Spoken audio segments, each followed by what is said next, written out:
Hello, I'm Alma Angeles. We're moving to the next stage of the pandemic, and as the world resets to the new normal, we find ourselves seeking the right balance between health and livelihood, constantly adjusting the boundaries between liberty and responsibility. Welcome to the news.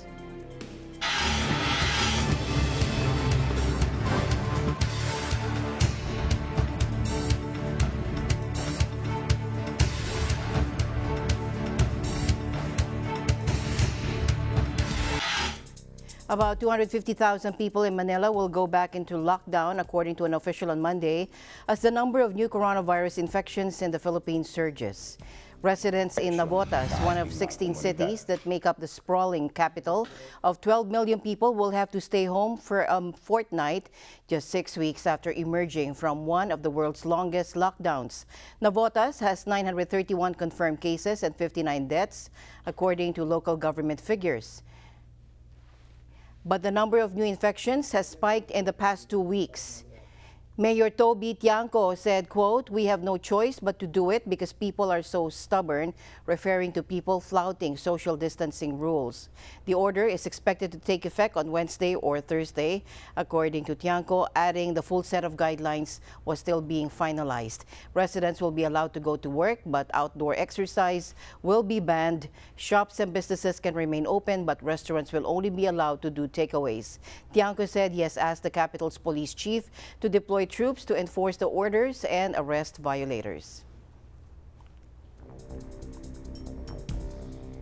South Africa reimposed a nationwide curfew on Sunday, while Spain's Catalonia region forced hundreds of thousands of residents back into lockdown as coronavirus cases accelerated in many parts of the world. Distribution of alcohol. We've now decided that the sale, the dispensing, and the distribution of alcohol will be suspended with immediate effect. A curfew will be put in place between the hours of 9 p.m. and 4 a.m. The storm is upon us. More than 250,000 South Africans have been infected with coronavirus, and we know that many more infections have gone undetected. New coronavirus infections have topped 12,000 per day or 500 per hour in South Africa in recent days, making it the fourth biggest contributor to new worldwide cases after the U.S., Brazil, and India. Meanwhile, a local court on Monday suspended a home confinement order imposed on more than 200,000 people in the Spanish region of Catalonia after an upsurge in virus cases there. The government of Spain's Catalonia region told residents in and around the northeastern town of Lerida to go back into home confinement. More than 70 coronavirus clusters have now been identified in Spain, with the area around Lerida among the most concerning. Officials have linked the fresh outbreaks to seasonal agricultural workers who harvest fruit in northern Spain. Other clusters have been identified in the northwest regions of Galicia and the Basque Country, where the country's first regional elections since the onset of the pandemic were held on Sunday. In neighboring France, where reopened bars and restaurants are bustling in the summer heat, officials have warned of rising cases as the death toll topped 30,000. The French government said it plans to introduce systematic testing at airports for visitors from so-called category red countries where COVID-19 is still prevalent. In Paris, meanwhile, demonstrating nightclub workers demanded a reopening of their venues, arguing that strictly control-led club visits would be safer than unregulated beach parties. While much of life in France has now returned to a semblance of normality after the virus lockdown, the government is insisting that nightclubs and discos must stay closed for now. Industry professionals argue it would be far better to let nightclubs reopen under strict regulation than letting people indulge in the unregulated outdoor parties with little social distancing that have been reported across France in recent days. The government has said, however, that experience in other countries shows that nightclubs may be hubs for the transmission of infection. President Donald Trump, meanwhile, wore a face mask in public for the first time. during a visit to wounded veterans in a hospital outside Washington. Surveys show most Americans are unhappy with how President Trump, who is trailing Democrat Joe Biden in opinion polls ahead of the November election, has handled the public health crisis. The United States is the world's worst hit country with 135,171 deaths from 3,301,820 cases. Meanwhile, the Trump administration again pressed for full school reopenings in the fall, even as resurgent COVID-19 infections and a record spike in cases in Florida raised mounting questions about the risk of a premature return to classes. So this is not just simply about making sure our kids are learning and they're advancing academically, but for their mental health, for their well-being, for their physical health, for nutrition. We got to get our kids back to school. It's not just about kids learning and not falling behind academically. It's about all the vital services that children receive at our schools. It's about working families. It's about opening up America again. Students can and must continue to learn full-time. I've been really inspired by the innovative teachers, schools, and their communities that have kept learning going through this past few months.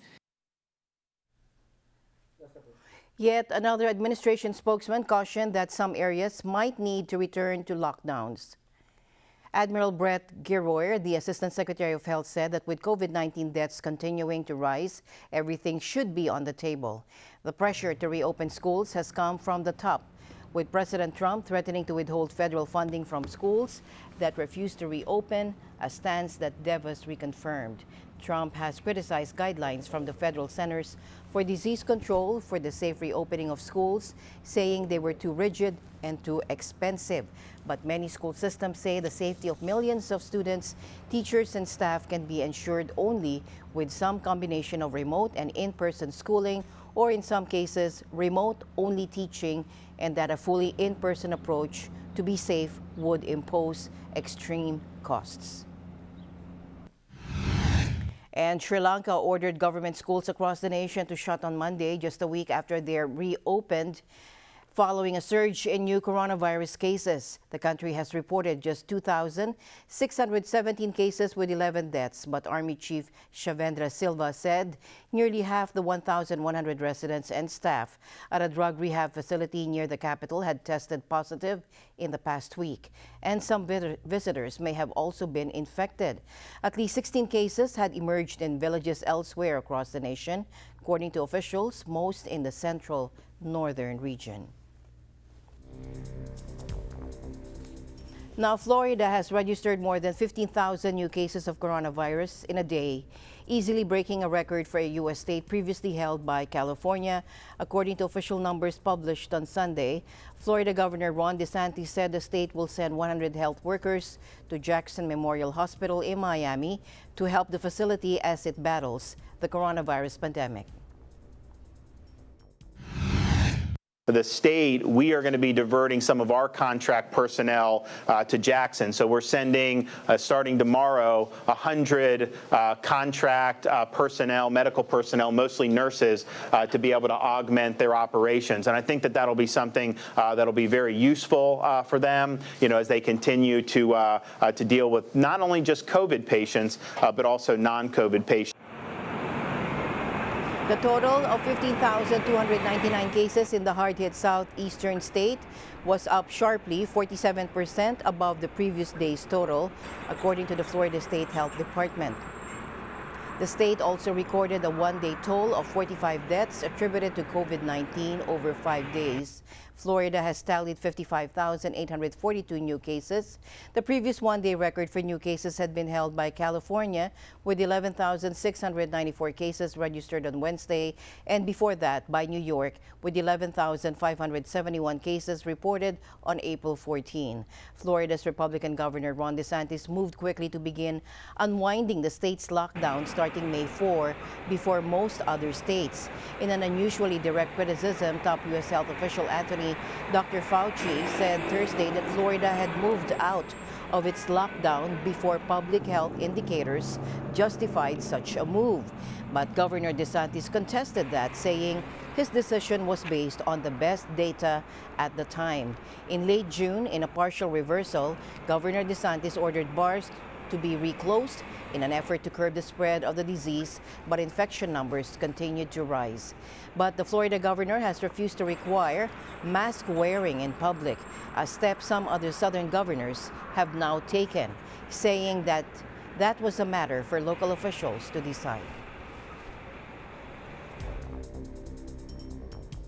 Disney World is known as the most magical place on earth, but as the Florida theme park reopened, it was counting on a bit of science: masks, social distancing, hand sanitizer to stave off the virus.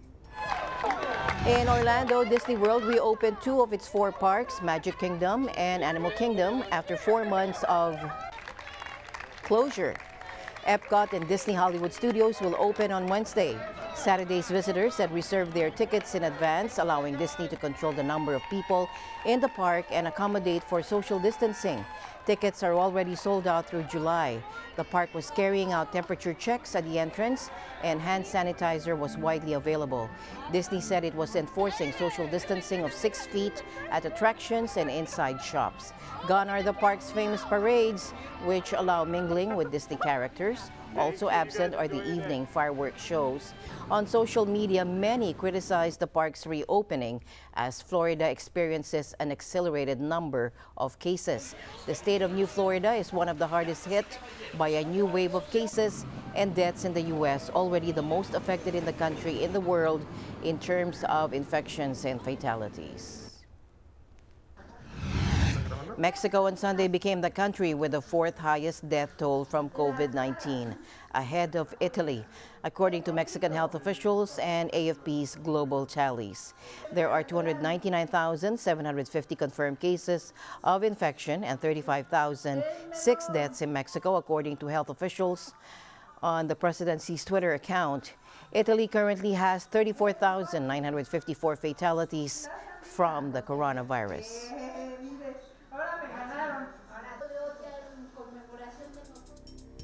Meanwhile, 2 U.S. Marine bases in Japan's Okinawa have been put into lockdown after dozens of coronavirus infections, with local officials criticizing the American military's containment efforts.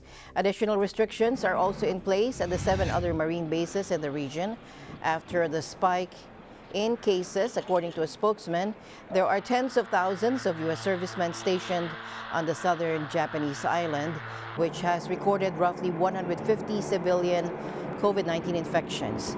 Government spokesman Yoshihide Suga said that 63 cases have been detected in recent days among U.S. forces, and most of them at U.S. Marine Corps Air Station Futenma and Camp Hansen.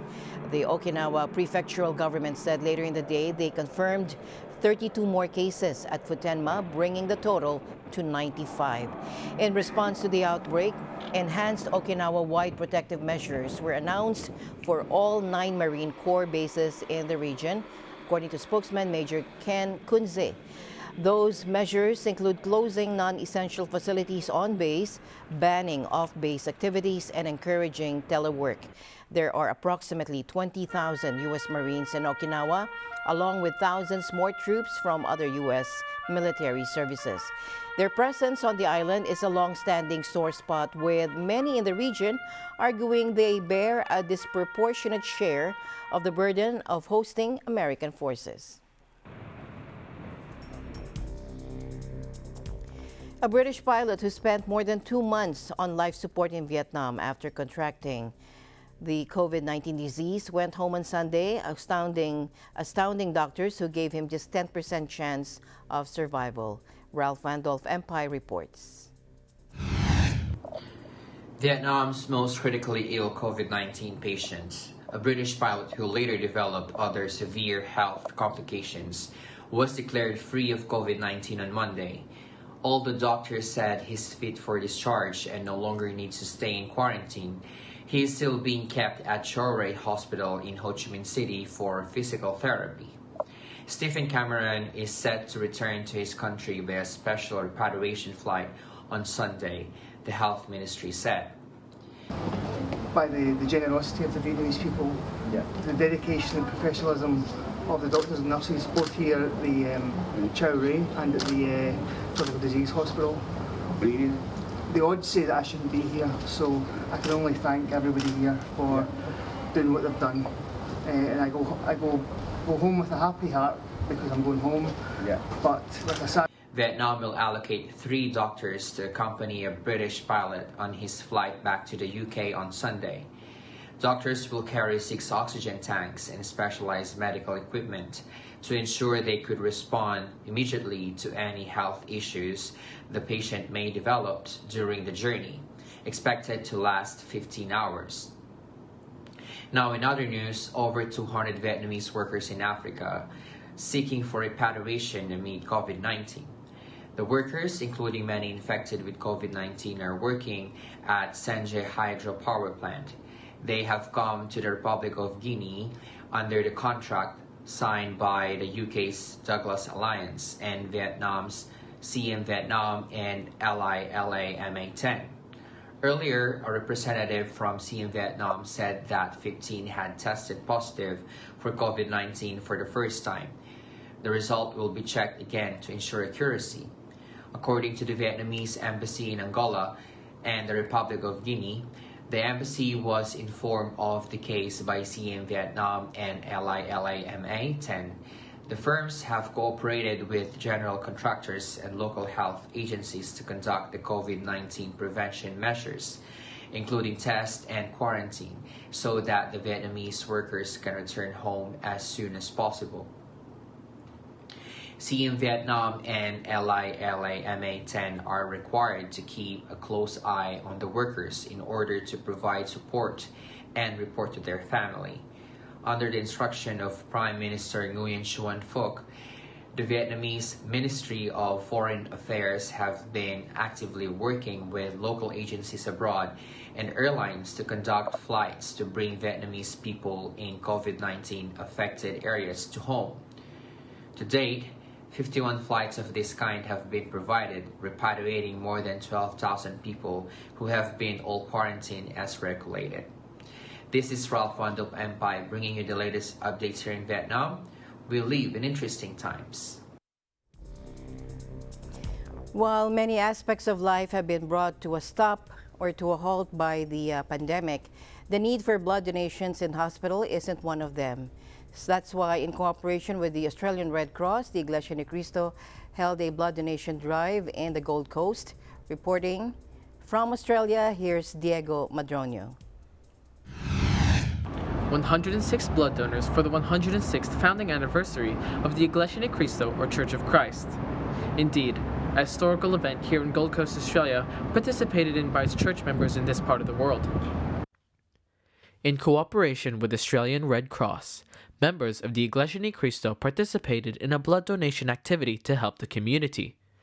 Church members from the local congregation in Metro Brisbane, namely Gold Coast, Brisbane, Ipswich, and North Brisbane, traveled to different donation centres, such as the Springwood Donor Centre in Brisbane and Lifeblood Robina Donor Centre in Gold Coast, among others, to take part in this event. This socio-civic project is sponsored by the local congregation of Logan, District of Australia East, and is to celebrate and commemorate the 106th anniversary of the Iglesia Ni Cristo. Donating blood is one of the highest forms of charity, as each blood donation can save 3 lives, whether it be used to aid in medical emergencies or medical conditions in which blood is needed to survive. The donation process is easy, and it starts with testing your eligibility to donate and finding your blood type. From there, all you need to do is make an appointment, go to the donation center and donate blood, which is an easy, cost-free process that only takes an hour. Reporting from Gold Coast, Queensland, Australia, this is Diego Madronio for Eagle News. We live in interesting times. Eagle News will be right back.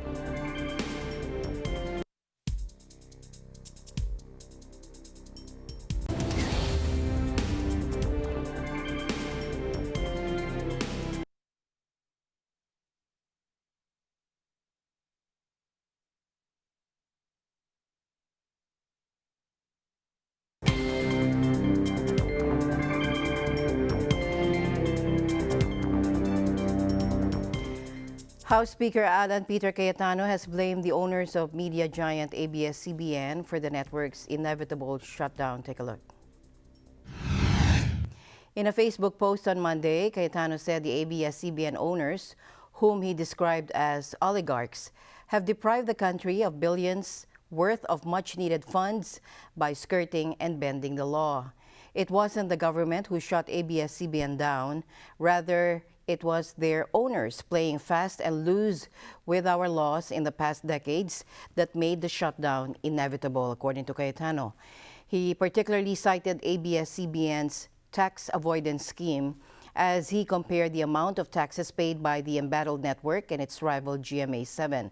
He also noted that GMA paid 3.13 billion pesos in taxes from 2017 to 2019 as compared to ABS-CBN's 563 million pesos for the same period.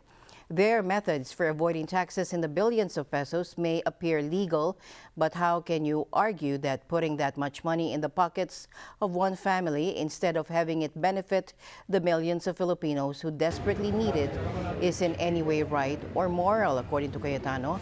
This is especially glaring when the same privilege of using public airwaves yields a much more beneficial result for the people when used by another network. This despite ABS-CBN being a bigger company that usually has bigger annual income than GMA, he added. Last Friday, by a 70-11 vote, with one abstention, the House Committee on Legislative Franchises approved the resolution denying the franchise application of ABS-CBN Corp to construct, install, establish, operate, and maintain radio and broadcasting stations in the Philippines. Two other lawmakers inhibited from voting.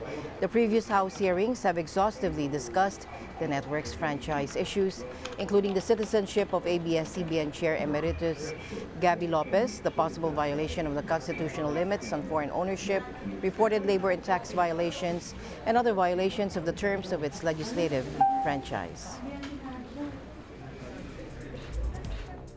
Now, Speaker Alan Peter Cayetano also maintained his position that the denial of the franchise renewal is not an issue of press freedom, but part of the government's effort to reclaim the country's patrimony from the oligarchs. Take a look. He said he stands by the decision of the House Committee, stressing that private interests should be kept at the same arm's length distance as the government from controlling the media. For those who continue to push the freedom of press card, Congress is not stifling the right of any journalist, host, commentator, talent, or employee of ABS-CBN, or any Filipino for that matter, from criticizing the government. We simply put an end to the privilege of one family in using a public resource to protect and promote their private interests.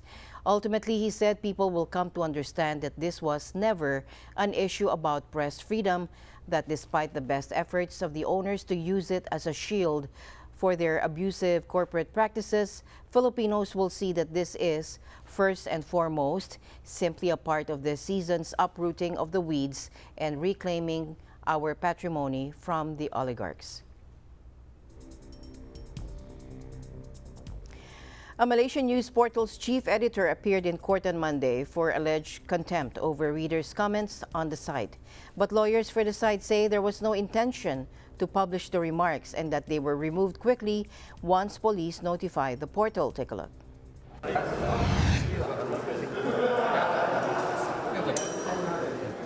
I think the judges have asked a lot of questions. I think there's a lot of issues for them to think about. And we'll see, they have set another date for the decision, to announce the decision. So we'll see, what will be the this decision that they're going to make. Then I believe that it will, have great implications for all of us. But once you're notified of such offensive material, you have 2 working days to remove it. So we have complied with the code, and that's a defense under the law. So in sum, there was no intentional publication. And as far as MKINI is concerned, they've complied with their legal obligations under the law. The case against Malaysia Kini, an independent portal that has made a name for itself by reporting on the misdeeds of the ruling elite, and editor-in-chief Stephen Gan, was brought by the Attorney General It relates to 5 readers' comments posted under an article that were critical of the judiciary, with the Attorney General saying they had eroded public confidence in the courts.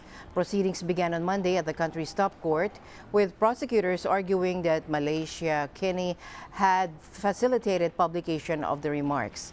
But lawyers for the site said it had not intended to publish them and that they were removed quickly once police notified the portal. Malaysia Kenny's lawyer Malik Imtiaz told the federal court that GAN had nothing to do with publishing the comments and that there is nothing to show that Malaysia Kenny willfully turned a blind eye to the publication, adding that the case could have a chilling effect.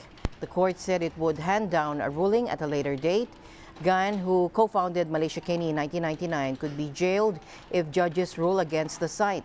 Since a scandal-mired party seized power in Malaysia earlier this year, criminal probes have been launched into journalists, activists, and opposition figures in what critics say is a sweeping effort to silence dissent.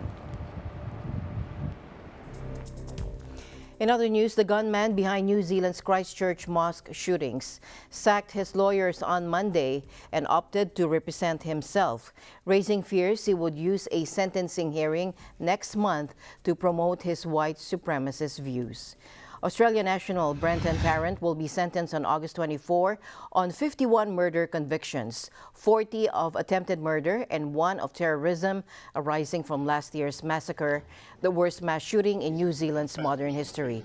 He has pleaded guilty to the charges. In March 2019, Tarrant gunned down Muslim worshippers during Friday prayers at 2 Christchurch mosques, live streaming the killings as he went.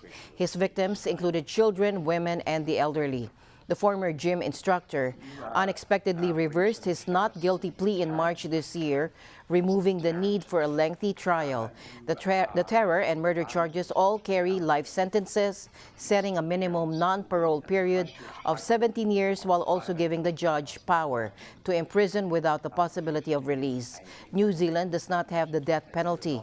Survivors and the families of victims will be present during the 3-day sentencing hearing, and Islamic Women's Council of New Zealand spokeswoman Anjum Rahman said many would not want to hear from Tarrant.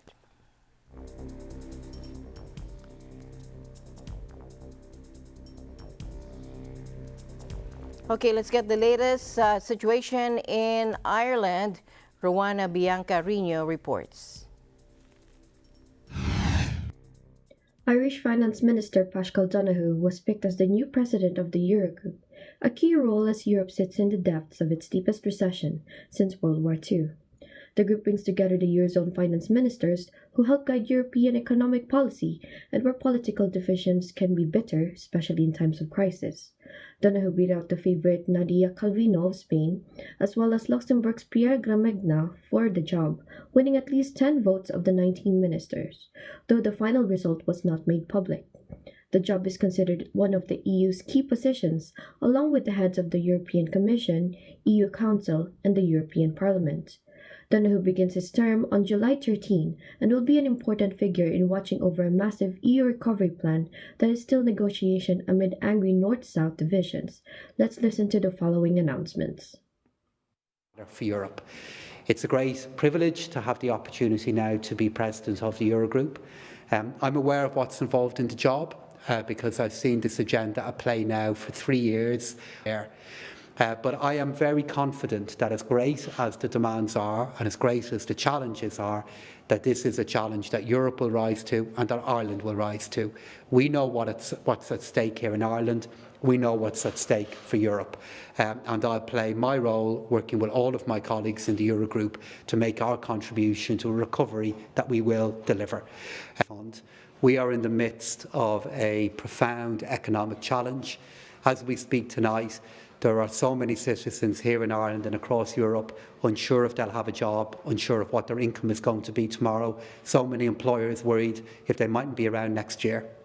So the number one fiscal priority has to be reaching agreement in relation to the recovery fund and then implementing it. And clearly the message of his campaign of Ireland and of Paschal being a bridge builder between the different interests in Europe at such a critical time in European history, I think was the telling strategy. The Donohue's road to victory began last week by gaining the crucial support of the European People's Party that unites the European conservatives, including Chancellor Angela Merkel's CDU in Germany. Donohue is regarded as a prudent caretaker who kept his country on the right track after the ravages of the Eurozone debt crisis. Pascal Donohoe has been Ireland's finance minister since 2017, spearheading measures to recover from a ruinous post-2008 recession and break the cycle of the boom and bust. Fresh-faced, short, with a sing-song lisp, Irish media have playfully compared the 45-year-old mannerisms to a choir boy or a school prefect. But he earned his grudging respect for cautiously steering the Irish economy out of choppy waters. Under his stewardship, the Irish government last year clawed its way back to a budgetary surplus for the first time in a decade, as he boosted the state coffers to prepare for Brexit. He retained his role in the new coalition government formed last month between the centre-right parties Fine Gael and Fianna Fáil, propped by the Greens.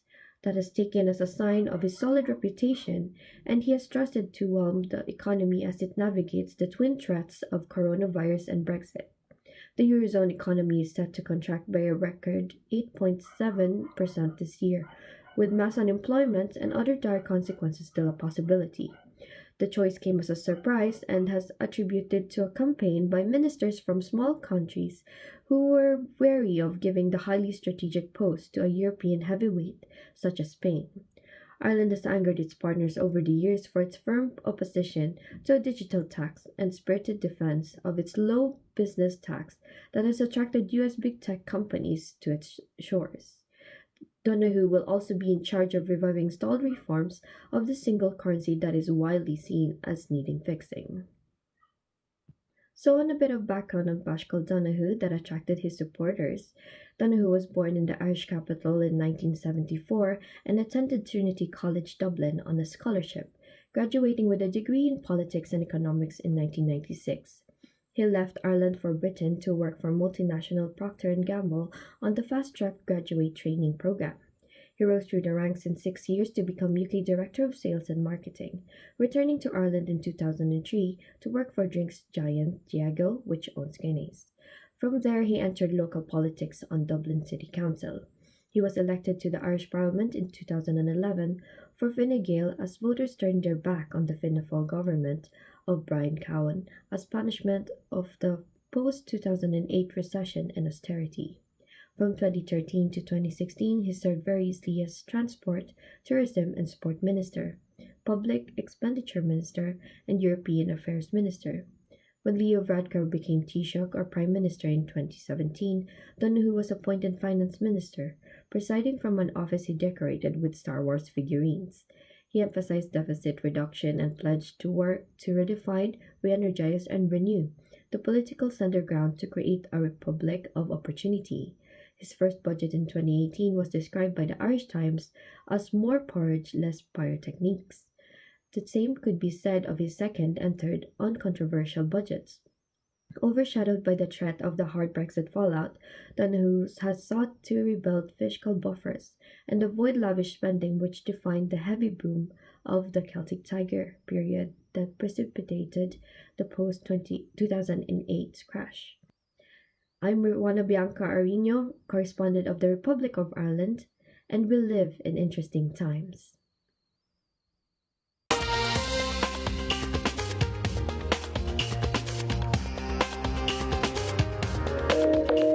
Floods across central and eastern China have left more than 140 people dead or missing and are swelling major rivers and lakes to record high levels. Authorities are warning that the worst was yet to come.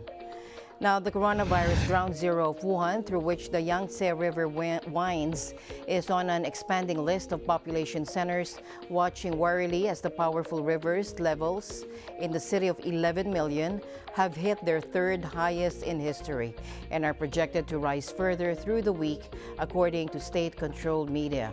Summer flooding has been an annual scourge since ancient times, typically focused in the vast and heavily populated Yangtze Basin that drains central China. Near continuous heavy rain since late June have flooded vast areas, leaving 141 people dead or missing so far, affecting 37.89 million others and destroying 28,000 homes, according to central government tallies. The downpours have intensified since last week. It caused waters to spike higher and the government to ramp up alert levels. 33 rivers have reached record highs and alerts have been issued on a total of 433 rivers, according to officials from the Ministry of Water Resources during a briefing in Beijing on Monday. And rescue teams in the northern Indian state of Assam face a double challenge of floodwaters and coronavirus as they help villagers affected by annual floods, which have affected 1.3 million people so far and killed 48 since May. Over 2,000 villages in 24 districts of the state have been inundated. Dhemaji in Upper Assam and Barpeta in Lower Assam are the worst hit. The state government has set up 224 relief camps across 16 districts where over 21,000 people have currently been put up. The state disaster management body said massive erosion have been noted in Sonitpur, Nagawan, Udalguri, Chirang, and Baksa districts. Japan will allocate $3.7 billion for the recovery of regions hit by the devastating flooding and landslides that killed at least 72 people, according to the country's prime minister on Monday. The torrential rain started early this month in southwestern Kyushu and then later hit central Japan. It prompted evacuation orders for hundreds of thousands of people. On a visit to the hardest hit Kumamoto region, Prime Minister Shinzo Abe said the government will make use of a budget surpassing 400 billion yen or $3.7 billion for recovery efforts. The toll in the rains now stands at 72, but the search continues for more than a dozen people still officially listed as missing. The rain front started in the southwest on July 4 and cut a swathe of destruction. It came in the middle of the country's annual rainy season, and the National Meteorological Agency warned Monday that more heavy downpours were possible. And Russia's Forest Service said there were nearly 300 wildfires blazing across the vast country's northern wilderness as it attempted to contain them with methods including explosives and cloud seeding.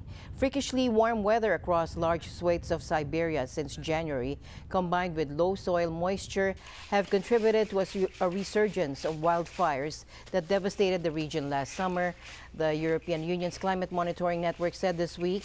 It said that both the number and intensity of fires in Siberia and parts of Alaska have increased since mid-June, resulting in the highest carbon emissions for the month, 59 million tons of carbon dioxide since records began in 2003.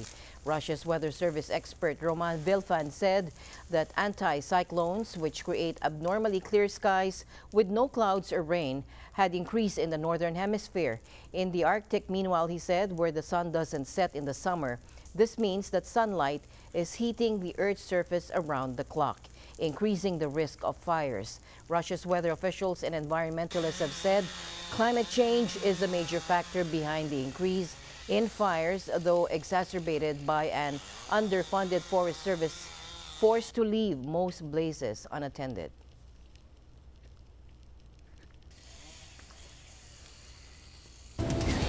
Eagle News will be right back.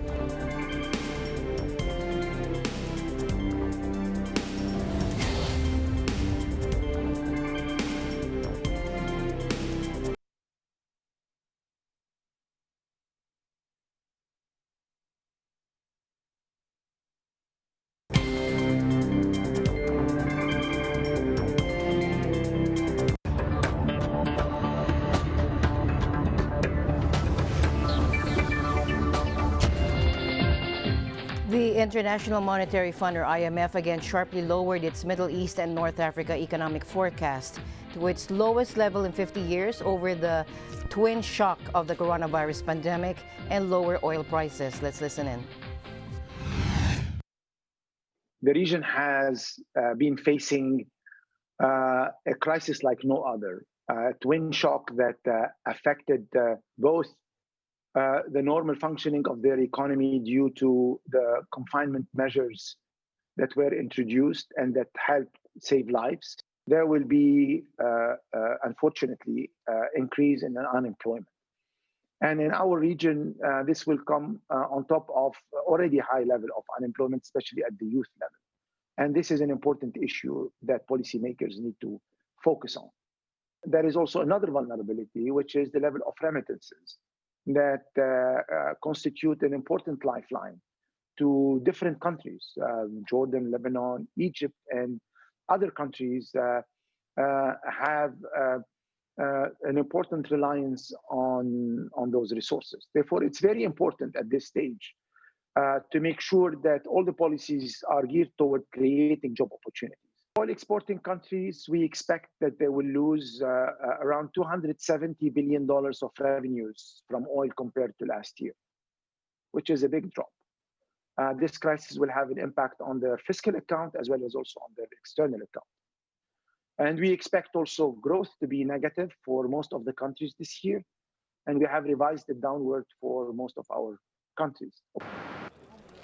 The region's economy will contract by 5.7% this year and shrink by as much as 13% in countries torn by conflict, according to the Washington-based International Monetary Fund in a warning. The economic malaise will see poverty and unemployment rise, stoking social unrest, and send budget deficits and public debt surging. In its regional economic outlook update, the IMF projected the economies of the Middle East and North Africa to contract by 5.7% this year, 2.4 percentage points lower than its April forecast. The projection is the lowest in over 50 years, according to World Bank data, and comes after the region posted modest growth last year. And Britain pledged £705 million to prepare for post-Brexit borders. Erica Celestino reports from the United Kingdom. Britain on Sunday pledged £705 million, equivalent to $890 million and 788 million euros, to prepare its borders for cutting ties with the European Union on December 31, amid concern within government that it is not ready. The money will fund new border posts, IT systems, and 500 new staff to both ensure security and handle new customs controls after Britain leaves the EU Single Market and Customs Union. Britain ended its EU membership on January 31, almost 4 years after the historic Brexit vote, but agreed a standstill transition period until the end of the year, while it tries to negotiate a new trade deal with Brussels. The talks are moving slowly, sparking alarm among businesses that almost half a century of economic integration with the EU will end abruptly in a few months' time. Citing the disruption caused by the coronavirus outbreak, London has already said it will not immediately introduce checks on EU imports, instead delaying them until July. But in a letter to her cabinet colleague Michael Gove, leaked to the media this week, International Trade Minister Liz Truss expressed concern that border infrastructure would not be ready even by then. She warned the delay in imposing checks could spark a legal challenge at the World Trade Organization, adding, "I would like assurances that we are able to deliver full controls at these ports by July 2021. Gove, the minister in charge of preparing for Brexit, said the government had been consulting on the issue for months and insisted the borders would be ready. That's the basis of the announcement today, more than £700 million in order to provide infrastructure at ports, to invest in technology, and also to make sure we have the personnel to keep ourselves safe," he told the BBC. The new funds only cover the border between mainland Britain and the EU, with plans for the frontier between the province of Northern Ireland, which will have a special trade status after Brexit, and the Republic of Ireland due in the coming weeks. The main opposition Labour Party said Truss' letter showed a growing sense of chaos and confusion within the cabinet about Brexit preparations. The government is also planning a new public information campaign to prepare businesses and individuals for the end of the transition, dubbed the UK's New Start. Let's get going. It will include detailed guidance for everyone from traders to holiday makers on what might change, Gov said. Reporting from Kensington Palace here in London, United Kingdom, I am Erica Celestino. We live in interesting times.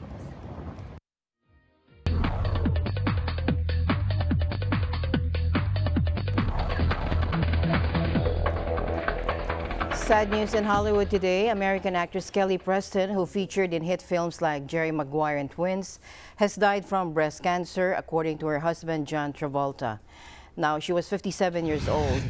It is with a very heavy heart that I inform you that my beautiful wife, Kelly, has lost her 2-year battle with breast cancer.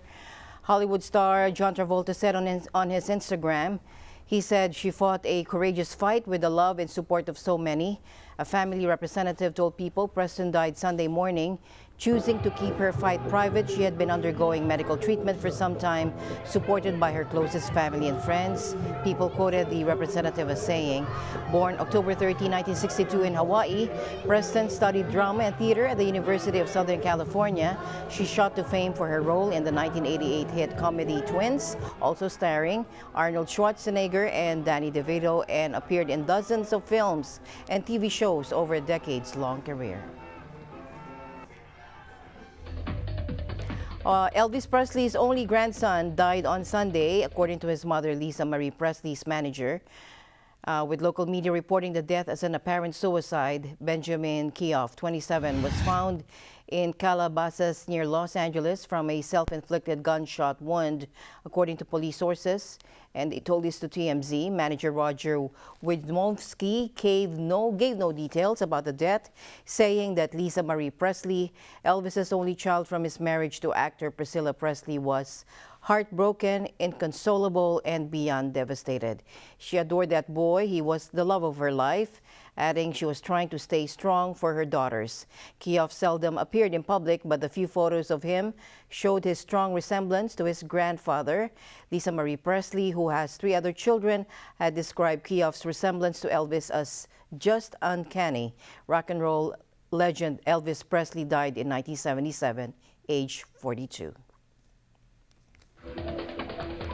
And Bollywood superstar Aishwarya Rai has tested positive for the coronavirus. Her actor husband Abhishek Bachchan said Sunday that just a day after he and his father, screen legend Amitabh Bachchan, were admitted to hospital with the infectious disease. Take a look.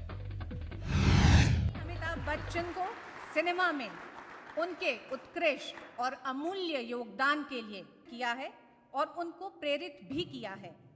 वे दशकों तक भारतीय युवाओं की भावनाओं के प्रति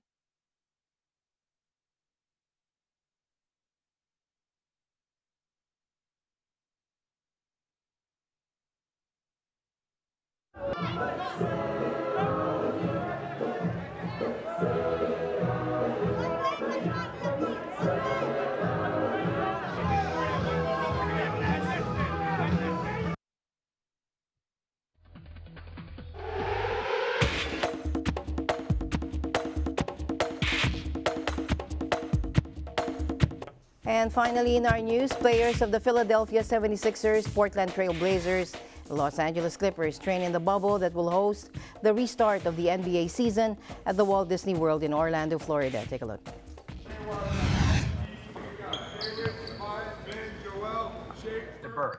I just think you take it, first of all, day by day. I think Coach is doing a good job of bringing us along. I think a lot mentally is forgotten during the time away from each other. So just us communicating with each other and getting back on the same page is a big task for us right now. And obviously physically to get back in the groove of things is another task for us. But I just think you take it day by day, week by week, and then you build up from there.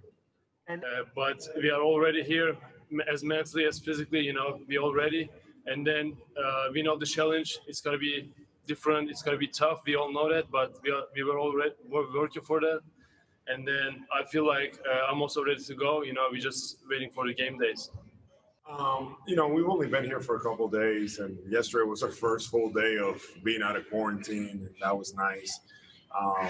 Yeah, that remains the big question. I do believe as professionals, you know, we're here to do a job, and we need to hold up to that standard.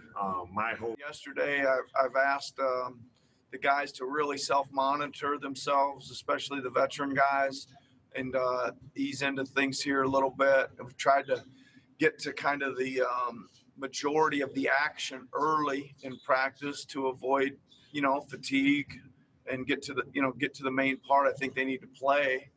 Stretch the calf right through here. Good little calf stretch.